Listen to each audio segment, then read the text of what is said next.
Well, good afternoon. I'm King County Executive Dow Constantine.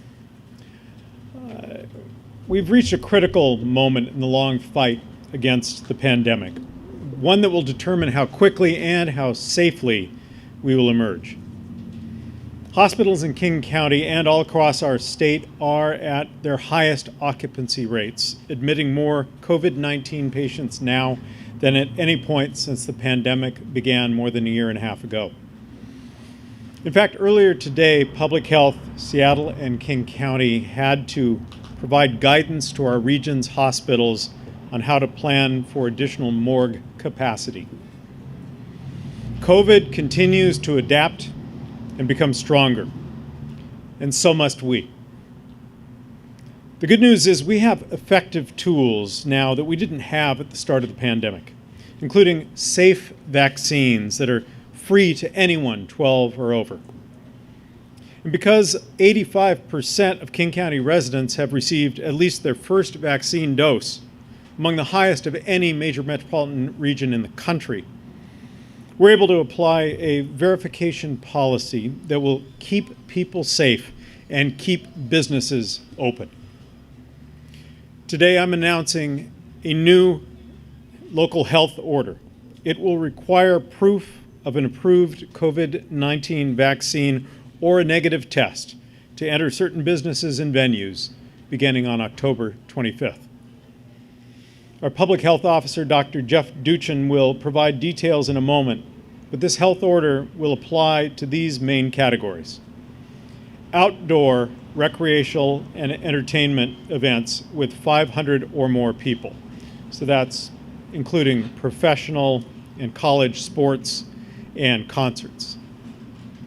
Indoor recreational and entertainment establishments, regardless of size, including performing arts centers, movie theaters, gyms, and convention centers, and indoor restaurants and bars.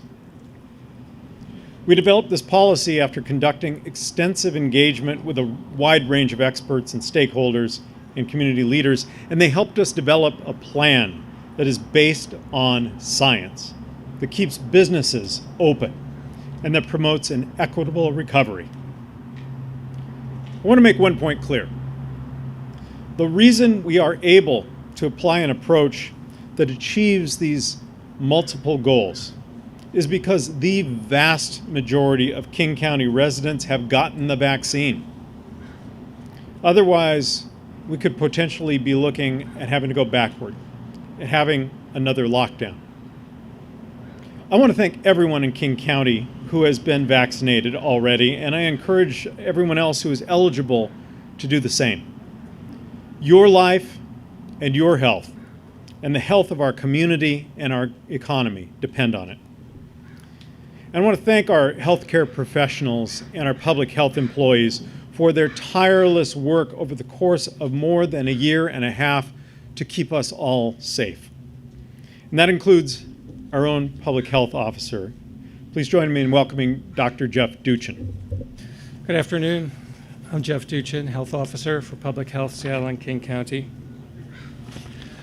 The Delta variant has fundamentally changed the course of our COVID-19 outbreak and how we must respond to it. The virus is airborne, and it's wickedly contagious. More infectious than earlier variants, it spreads readily indoors, and when masks are not worn, causes serious illness and is not adequately controlled. Washington State is experiencing all-time high levels of COVID-19 cases and hospitalizations. In King County, we continue to experience high rates of community COVID-19 transmission, with hospitalizations at their highest levels since January, and deaths are increasing. COVID-19 case rates are highest in 18 to 49-year-olds, and unvaccinated people are at greatest risk, especially for severe illness. Last week, 154 King County residents were hospitalized on average with COVID-19. That's one person hospitalized every hour. One King County resident is currently dying from COVID-19 every 8 hours. Over the past 30 days in King County, compared to vaccinated people, unvaccinated were 7 times more likely to be diagnosed with COVID-19, 41 times more likely to be hospitalized, and 42 times more likely to die from COVID-19 related illness. Our regional healthcare system is under serious stress and overloaded from increasing hospitalizations and critically ill patients needing ventilators to breathe, including an increasing proportion of younger adults and pregnant women, some delivering their babies in the intensive care unit.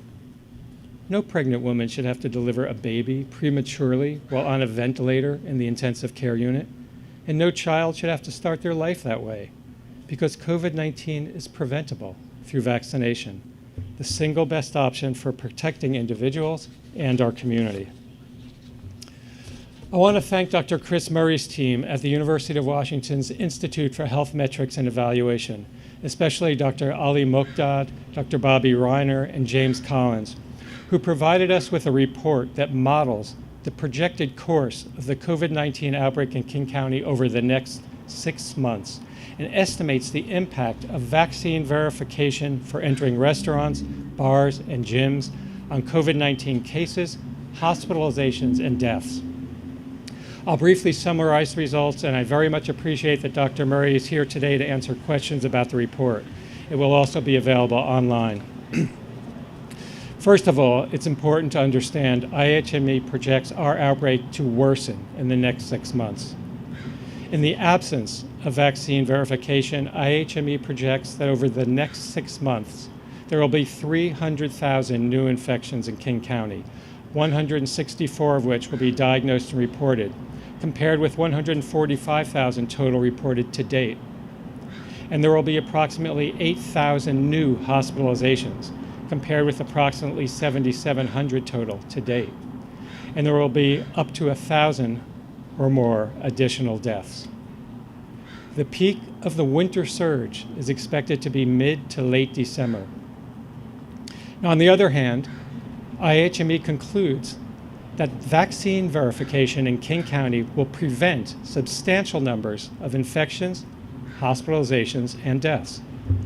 Over the next 6 months, IHME estimates that vaccine verification at restaurants, bars, and gyms alone could prevent between 17,900 and 75,900 infections, between 421 and 1,760 hospitalizations, and between 63 and 257 deaths.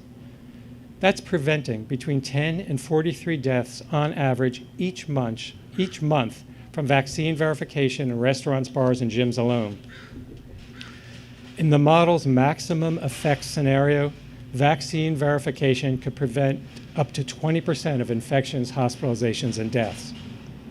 And it's important to note that the report does not include any health benefits of vaccine verification at entertainment venues or the large indoor or outdoor events where vaccine verification will also take place. And that's only due to constraints around the model, and that may be improved upon in further reports. It's also important for me to recognize that these estimates are based on the best currently available information and include a range of uncertainty, and they will be updated as new information becomes available about the epidemiology of the outbreak and the impact of mitigation measures. Now, clearly, our COVID-19 response must continue to adapt to the changing reality of the evolving pandemic. With Delta, the virus has gone on the offensive, requiring us to use layers of protection. Facing the reality of an unwanted, resurgent pandemic is difficult and unpleasant. I know you're all fed up with COVID-19 and the hardships that this pandemic has brought. I hear you. I'm feeling it as well. But if instead of taking stronger measures, we give in to fatigue and frustration, it's our own families, friends, and community members, particularly the most vulnerable, who will pay the cost, suffering unnecessary and preventable infections, hospitalizations, and deaths. And I know no one wants that.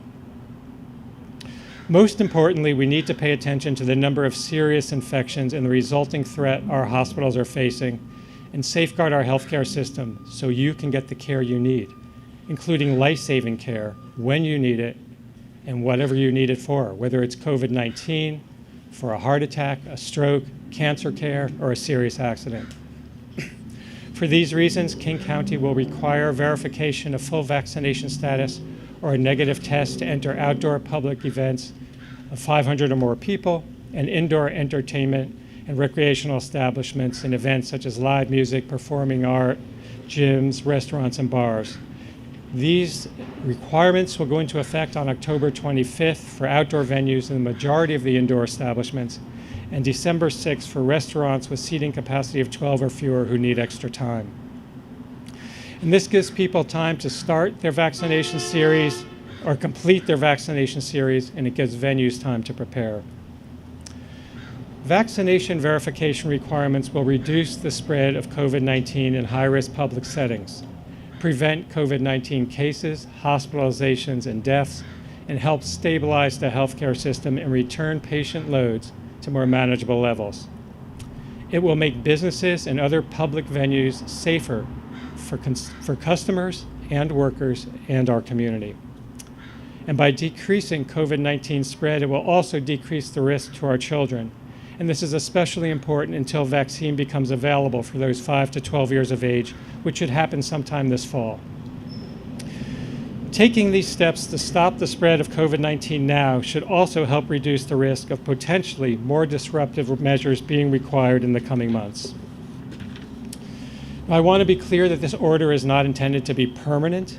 It will be reviewed periodically based on outbreak conditions and no later than 6 months after the October 25th implementation date to assess its continued need. But it will likely be needed until disease rates come down, hospitalizations are at a more manageable and stable level for our healthcare system, and more adults and children are vaccinated and protected from serious infections. Although the future course of the pandemic is uncertain, ultimately its impact on our lives will diminish, and we will live with this virus while limiting its impact on our health, our ability to do the activities we value, and on our schools, our businesses, and our economy. But COVID-19 is not going away soon, and we are entering what could be a very rough fall and winter with levels of transmission that are way too high right now.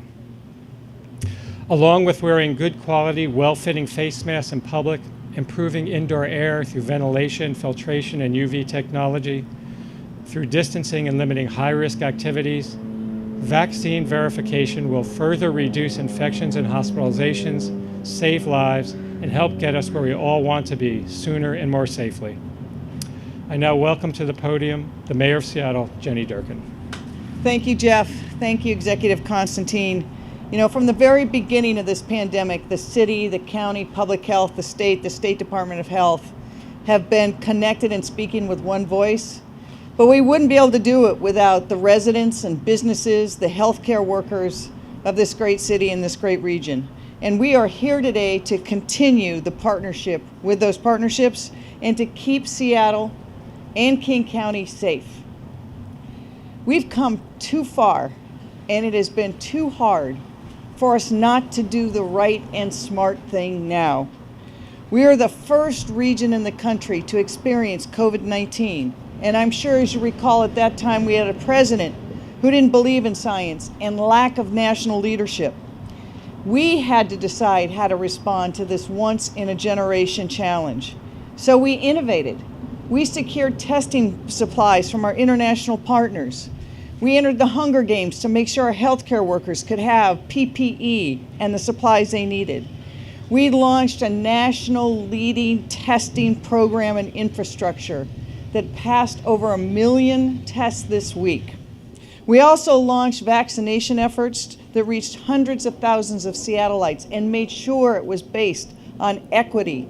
So those communities hit hardest by COVID-19, both economically and health-wise, our communities of color, would not be left behind on vaccines. And we did it with great partners, Swedish Hospital, Lumen Field, community-based organizations that did pop-up clinics. We pulled together to do what was right. And thanks to this work, Seattle continues to be the city in the country that is the safest place to be. We were the first to reach 70% of people vaccinated, and today nearly 80% of our population is vaccinated. But let's remember those early days, the horror we all felt when we saw those photos of people in senior homes and their family members putting their hands to the windows, not knowing whether they see their loved ones again. The most vulnerable population we have today are the people who are unvaccinated. They risk their lives and other lives. And the people who have no choice to be vaccinated are our children under 12. We must protect them so they do not become the next place that this virus is seen. We know this vaccine works. People without vaccine are 41 times more likely to be hospitalized. 41 times. 42 times more likely to die of COVID-19. And we also know where transmission happens. It happens in indoor spaces where people aren't masked and they're close together. Despite this beautiful weather today, it's Seattle, folks. The rains are coming. We will be going inside. We need to be safe. I really want to thank Dr. Duchen for this order today, but also for his work over the last 19 months. Every step of the way thinking about what was the right thing to do to keep people healthy and safe, but also do it in a way that respected what we need to do as humans to come together. No one wants to go backwards, and this is a way for us to continue to go forwards. It's the right thing to do for our businesses, for our small business owners, for our economy, and for our healthcare workers, so you will hear a few of them. If you've been watching the news, some states like Idaho and Montana, their ER rooms are filled up. Alaska, people are waiting outside for ER rooms. They send their patients here, on top of the patients they have to serve who are getting sick here in our region. Those healthcare workers need a break, and we have the ability to give them that. We know that this virus is dangerous, it's voracious, and it innovates. And we have to be smarter and innovate more quickly. This is something that everybody can do. And so, in brief, if you want to protect yourself, you want to protect your family, you want to protect the kids in schools and their teachers, you want to protect our healthcare workers, it's all the same answer. Get the damn shot. Thank you. With that, I'm going to introduce Cassie Sauer. Hi, good afternoon. I'm Cassie Sauer, and I'm the CEO of the Washington State Hospital Association. And I want to start by expressing just enormous gratitude to Dr. Duchen, Executive Constantine, and Mayor Durkin for this order. We think it is so visionary and so looking into the future and making sure that our hospital system is protected. Hospitals all across the state are under extreme strain right now. People are losing access to care that they need. We are delaying care for things like cancerous tumors, spine surgery, colostomy reversals, all kinds of things are being delayed right now, and it's a very serious situation. We're watching our neighbors. We're ringed by states right now that have gone into crisis standards of care. Crisis standards is rationing care. It's choosing who lives and dies based on the amount of resources you have. We want to do everything we can in this state to not have that happen. This should not be happening in America today with a pandemic that we can see coming and is preventable. And so the kind of action that's being taken here today by our county is tremendous. We call on other counties to take the same action. It will be very helpful to prevent the spread of COVID, which leads to hospitalizations and the huge strain on hospitals and deaths. So really just huge thanks to this county and urge others to do the same. I'd like to introduce Heather Lykins, who is a critical care nurse and has been on the front lines of COVID. She's also a member of the Washington State Nurses Association, and she is here representing the thousands of healthcare workers that are on the front lines doing this every day, and so heroic and so exhausted from this pandemic. So, Heather. My name's Heather Lykins, and I'm proud to be a critical care nurse here in Seattle and a member of the Washington State Nurses Association. Hospitals across the state are struggling to keep up with the influx of unvaccinated patients that enter their doors every day, and it is stretching healthcare workers like me to our breaking point. Working in the intensive care unit at my hospital, I need to be available to my patients in an instant, providing life-saving treatments and reacting quickly in emergency situations. I care for stroke patients who need my help to bathe and eat, and who are at a constant risk of falling and breaking a hip. I care for patients recovering from open heart surgery who need me at their side if their pacemaker malfunctions and their heart stops beating. I also care for COVID-19 patients. Some are on oxygen masks, unable to eat, sleep, or speak more than a few words as they struggle for days to catch their breath. Some are on ventilators, in medically induced comas, and will never see their families again.